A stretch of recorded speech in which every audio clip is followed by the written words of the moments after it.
Entre memorias e historias. Un diálogo con expertas y expertos sobre el papel de la historia y la memoria en Colombia. Un retrato sobre la desigualdad, la alegría, el conflicto y la resiliencia que reflexionan sobre los retos y oportunidades del presente. Hola, sean todas y todos bienvenidos al episodio de lanzamiento de este nuevo podcast titulado Entre Memorias e Historias. ¿Quién les habla? Martín Suárez, profesor de la Universidad Nacional de Colombia, y me acompañan Mar Marín y Lucía Mesa de Rodeemos el Diálogo y el profesor Matthew Brown de la Universidad de Bristol. Nosotros cuatro seremos los presentadores de este podcast. Hola chicos, hola chicas, ¿cómo estamos el día de hoy? Hola Martín, Lucía, Matthew, muy bien, ¿cómo están ustedes? Muy bien, Mar, hola Matthew, Martín, feliz de estar aquí. Hola Lucía, Martín y Mar, un gusto estar aquí con ustedes. Chicos, qué alegría compartir este espacio con ustedes y después de varios meses, ¿no?, de trabajo en que hemos realizado esto, es lindo por fin poder compartir con el público estos diálogos sobre el pasado y el presente de este hermoso país llamado Colombia. Así es, Martín. Y para comenzar, me gustaría preguntarle a Matthew cuéntanos sobre este podcast, ¿de dónde surgió la idea? Bueno, Lucía, pues te cuento que en los últimos meses del 2020, en medio de la cuarentena, como parte del curso Colombia, Historia y Cultura desde la Independencia, que dicto en la Universidad de Bristol, Inglaterra, para estudiantes de último año de pregrado en la Facultad de Artes, decidí dialogar con 9 personas expertas en historia y memoria de América Latina. Los compartí con los estudiantes y les gustó mucho, les sirvió para sus estudios. Y los diálogos y reflexiones que surgieron de ahí fueron tan buenos que decidimos convertirlos en podcast para que todos los que estén interesados en el tema puedan participar de ellos. Y es que estas conversaciones son muy interesantes y es por eso que estos 9 episodios de la primera temporada nos vamos a reunir nosotros 4 a escuchar atentamente estas conversaciones y cerraremos los episodios con un breve comentario sobre lo que aprendimos de estos expertos y analistas. Sí, Mar, y en este primer episodio podremos escuchar la entrevista a María Emma Wills, que hice en plena pandemia a principios de noviembre de 2020. Y tuvimos la oportunidad de conversar en medio de fuegos artificiales en Inglaterra y conmoción en el mundo mientras llegaban las noticias de las elecciones presidenciales en Estados Unidos. Qué bueno, Matthew. Y cuéntanos acerca de esta invitada. ¿Quién es María Emma Wills? Bueno, Lucía, para las que no la conocen, ella trabajaba en los últimos años con el Centro Nacional de Memoria Histórica en Colombia y fue profesora de Ciencia Política de la Universidad de los Andes. Tiene el doctorado de la Universidad de Texas y es autora de muchas publicaciones, entre ellas sobre mujeres, género y conflicto, sobre inclusión y exclusión política. Y bueno, conversamos sobre eso, sobre el papel de la historia en el presente, sobre cómo construir la capacidad de diálogo en la sociedad, y ella profundizó un poco sobre cómo se han desarrollado esos aspectos de conflicto y diálogo en la historia de Colombia. Muy bien, Matthew, excelente. Yo no sé, chicos, pero yo no puedo esperar. Entonces demos inicio a escuchar estos aspectos más relevantes de esta conversación que tuvo Matthew y María Emma Wills. Escuchemos entonces. Bueno, entonces estamos aquí con María Emma Wills, que muchísimas gracias por estar con nosotros, María Emma. ¿Por qué sería importante todavía entender las causas de la violencia y el conflicto armado en el Colombia del 2020? Bueno, yo creo que podemos transformar tu pregunta en una un poco más general. Claro. Y preguntarnos para qué la historia para cualquiera de nosotros, ustedes en Inglaterra, yo en Colombia, o aún para un joven en Estados Unidos en este momento electoral.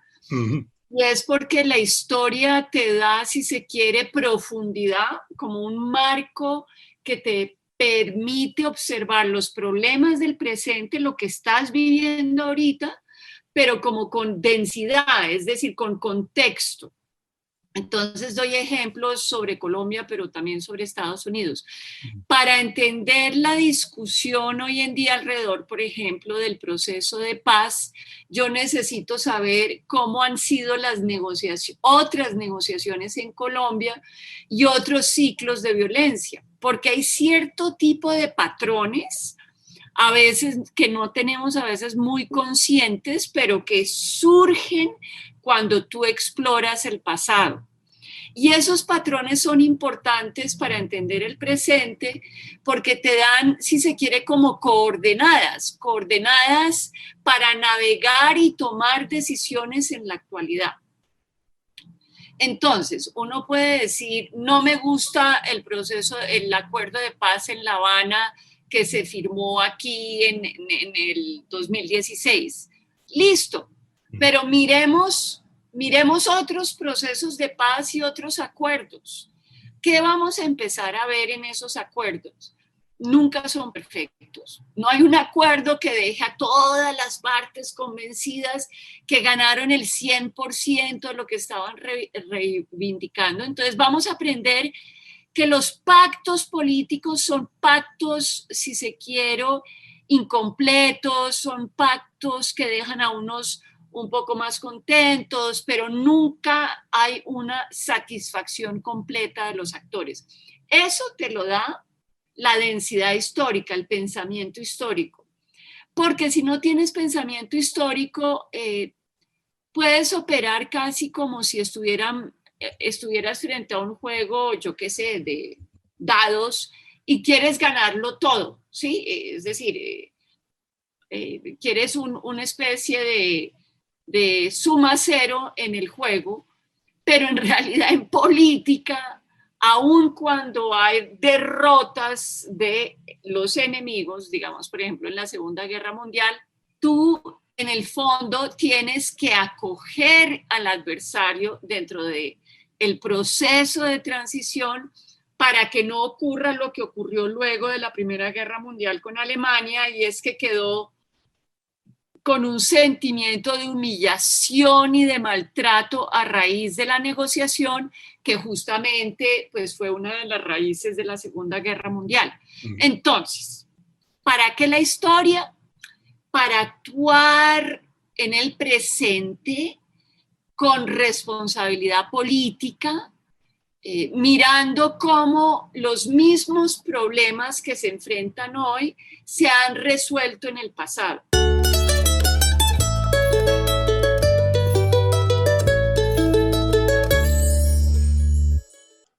Después de responder la pregunta de forma general y con ejemplos de otros países, María aterriza sobre la importancia de la historia para entender el presente de Colombia. Hay que tener miradas de largo plazo, donde se entiende que la manera en que vemos el mundo es una construcción histórica decantada durante décadas. Entonces yo diría que sí, la historia es muy importante porque nos ayuda a navegar en el presente con una mirada crítica y un juicio político mucho más, digamos, profundo.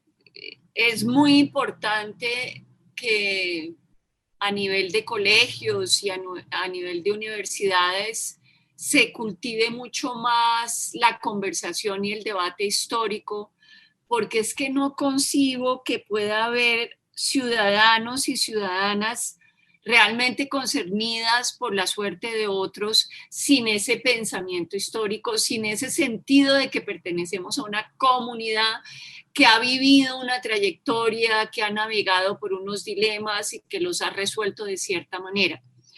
En otras palabras, para mí es muy importante cultivar ese sentido de pertenencia a un territorio y a una trayectoria histórica, porque es ese sentido de pertenencia el que nos permite entonces vincularnos a conversaciones y debates sobre un destino en común, sobre qué es lo que somos y qué queremos ser el día de mañana en común. Es decir, el sentido de comunidad no surge porque la comunidad exista per se, sino porque hay que cultivarla. Es decir, yo me siento parte de una comunidad, no porque haya un chip en mi ADN que me dice tú eres colombiana, sino porque yo he vivido a través de mi trayectoria en el colegio y en la universidad y en otros lugares de socialización como la familia y bueno, la sociedad civil en general, una serie de procesos que yo llamaría escuelas de pedagogía que me hacen sentir parte de un destino en común. Sin ese sentimiento de pertenecer a un destino en común, no tienes lo público, de lo que veníamos hablando en la primera pregunta. No hay como una noción de que somos con los otros. Entonces, para mí, la pedagogía de la memoria y de la memoria histórica en Colombia es primero una forma de afrontar la violencia, de mirar de cara a la violencia, es decir, de no ocultar que venimos de tantos años de conflicto armado, han sido 60 años de conflicto armado, y por lo tanto para mí, si queremos transitar hacia la paz y si queremos dejar definitivamente esa inclinación a resolver los conflictos por la vía de la violencia, por la vía de las armas, necesitamos primero afrontar lo que los impactos de esa violencia ha dejado entre nosotros. Y ese afrontamiento pasa por conocer historias, testimonios de víctimas que han sobrevivido al conflicto armado y que nos permiten de primera mano comprender desde la cabeza, pero también desde el corazón, lo que esas personas han tenido que vivir. ¿Y por qué entender y comprender desde el corazón es tan importante? Porque si no, yo no me siento concernido por la suerte del otro. Y para mí sentirme concernida con la suerte del otro es fundamental si quiero realmente construir un país, si quiero construir una sociedad donde de alguna manera nos sentimos parte de un destino en común.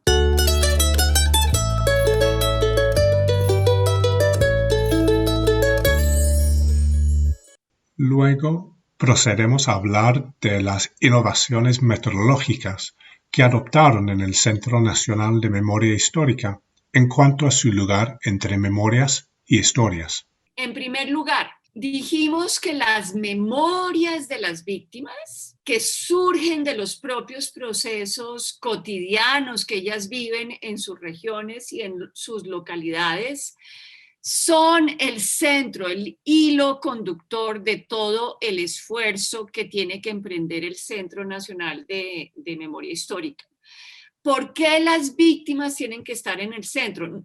Digamos, las víctimas, sus voces, sus testimonios son el eje del esfuerzo estatal.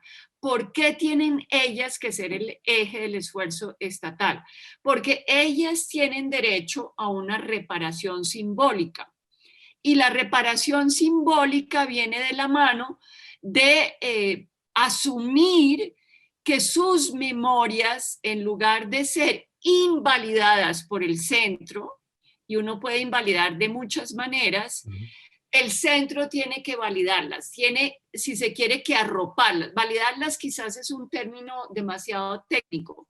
Tiene que arroparlas, tiene que escucharlas de manera empática, de tal manera que aquello que provocó el conflicto armado, que fue justamente poner en duda la voz y el testimonio de las víctimas, se vea impugnado por la metodología que nosotros pusimos en juego. En el fondo, lo que la metodología quería hacer era decirle a la víctima, sí te creo, ¿sí? Sí te creo lo que me estás contando. Sí hubo hornos crematorios en Santander del Norte. Sí hubo violencias grupales en el Magdalena. Sí hubo secuestros sistemáticos también en el Magdalena. Sí hubo falsos patrones de desaparición forzada y de asesinato en persona protegida en Colombia.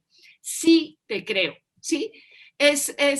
Digamos que la memoria en ese sentido, o los procesos de memoria, tienen que ser procesos que restauran la dignidad de la víctima porque le creen, porque no ponen en duda el dolor y el sufrimiento que la víctima está poniendo de presente.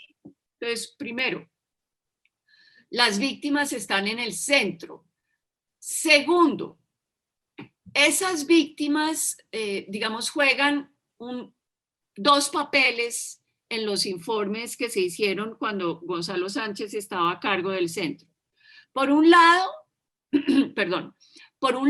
el testimonio de las víctimas es el viaje imaginario que yo hago como ciudadana que no he vivido la violencia hacia una experiencia de violencia. Es decir, es casi que un viaje literario. Yo sé que varios de los estudiantes estudian literatura, entonces el testimonio es un viaje imaginario, es literario, está lleno de metáforas que te permiten no actuar como Sherlock Holmes en el sentido de dime quién le hizo qué a quién, ¿sí? Sino más bien como una ciudadana que busca comprender empáticamente el sufrimiento que le produjo a la víctima la violencia que ella sufrió. Entonces, yo cuando estoy en esa ruta de empatía y de comprensión del otro, no tengo el sombrero, como digo yo metafóricamente, no tengo el sombrero de politóloga o de historiadora, tengo el sombrero de ciudadana. Y tengo el sombrero también de la memoria, de comprender el lugar de la memoria en los procesos que los seres humanos tejemos para mirar el pasado. Esa es una ruta, o ese es un lugar de la memoria. Pero hay un segundo lugar de la memoria. Y ese segundo lugar de la memoria ya habla en otros términos de ese relato que nos brinda la víctima.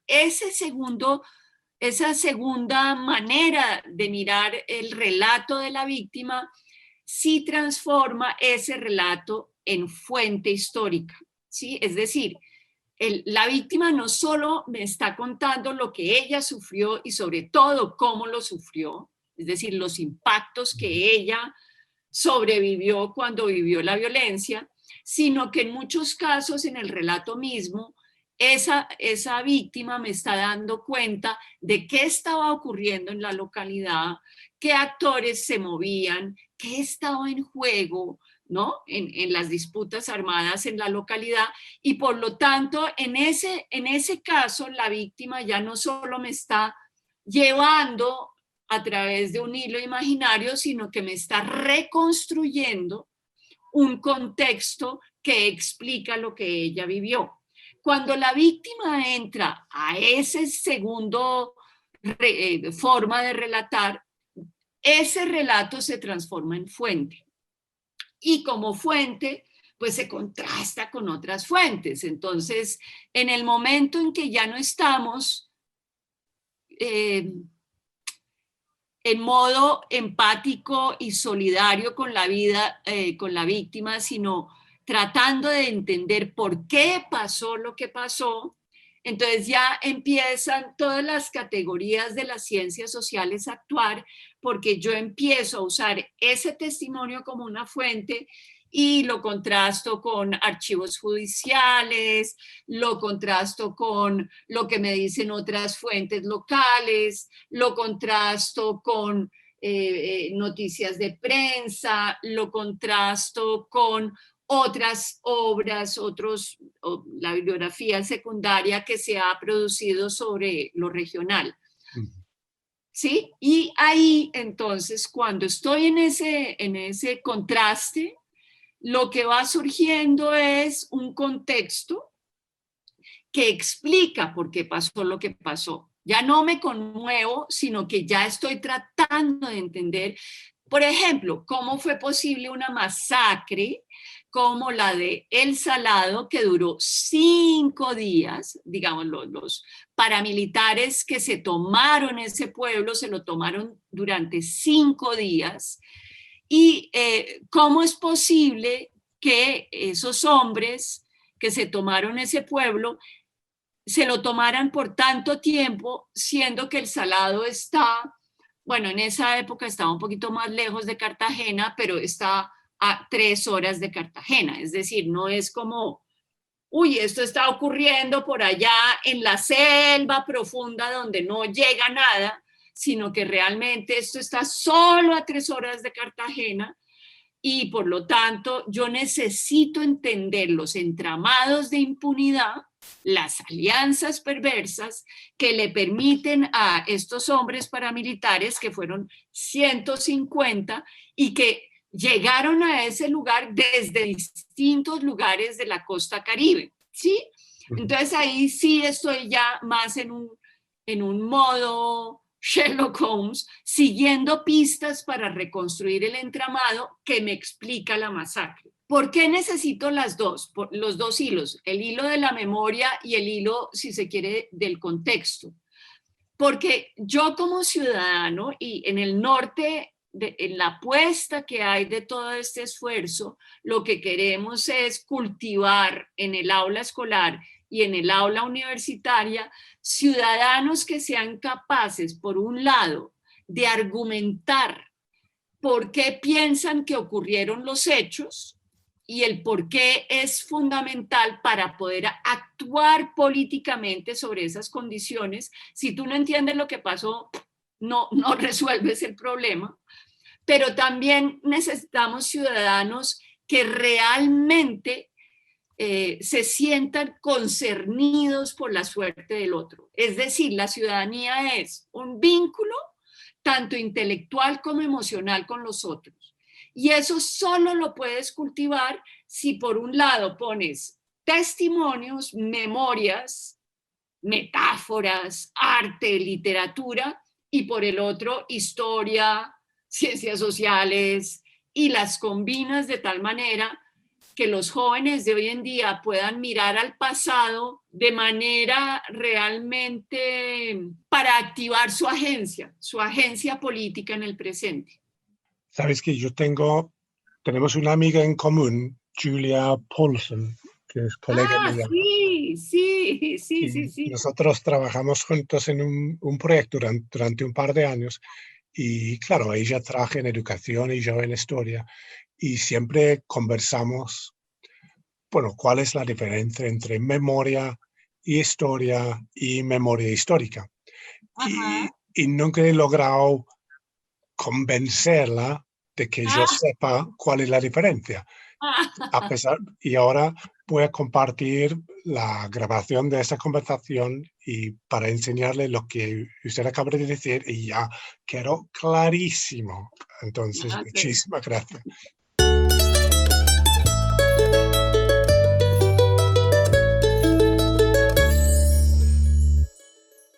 ¿Qué lecciones nos da la historia o las memorias para poder pensar el presente y futuro? ¿Qué lecciones? No, yo creo que, yo no creo que la historia se repita, eso es falso. Nunca se repite de manera idéntica.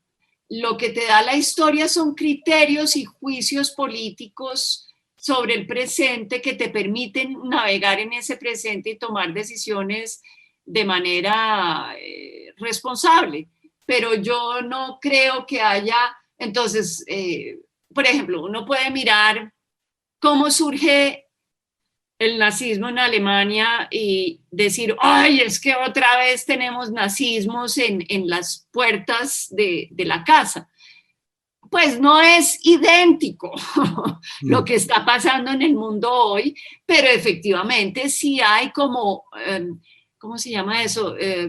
family resemblances entre lo que pasó en los años 30 y lo que está pasando hoy en día, porque efectivamente desde el ámbito de la política, desde los gobiernos centrales, desde el Ejecutivo, no solo en Colombia, sino también en Estados Unidos, se están produciendo discursos que dividen a las naciones entre los buenos, virtuosos, los que deben ser Make America Great Again, o en Colombia las personas decentes, los ciudadanos virtuosos y los otros. Y construyen unas barreras morales que te impiden hacer lo que hace una democracia, y es sentarte a hablar con el otro y transar, ¿no? Tú te sientas a negociar, pero si el otro es un monstruo, you don't do it. You don't do it. ¿Sí? Y por eso es tan grave el discurso, digamos, el discurso del presidente Trump no solo afecta a Estados Unidos, eso reverbera en América Latina y le da aire a un discurso que me parece estremecedor en el sentido de asustador, porque divide las comunidades nacionales entre buenos y malos, los que sí somos y los que no somos, y vuelve a introducir en el corazón mismo de las naciones esa noción de civilización y barbarie, que yo creí que ya estábamos saliendo de ella, y eso me parece grave. Sí, ¿no? Bueno, aquí en la tierra del Brexit no podemos dar lecciones a nadie. Sí, eso es verdad. Sí. Bueno, y con Brexit se acabó la cosa y te agradezco muchísimo, María. Me ha sido un placer total escucharte y seguro que los estudiantes les va a encantar. Entonces, muchísimas gracias. Matthew, bueno, pues muchas gracias. También muchas gracias a los estudiantes por el interés sobre Colombia. Bienvenidos cuando se acabe la pandemia. Este país es fascinante, es agobiante y fascinante a la vez. Entonces, acá espero que vengan. Sí, seguro que sí. Muchísimas gracias. Bueno.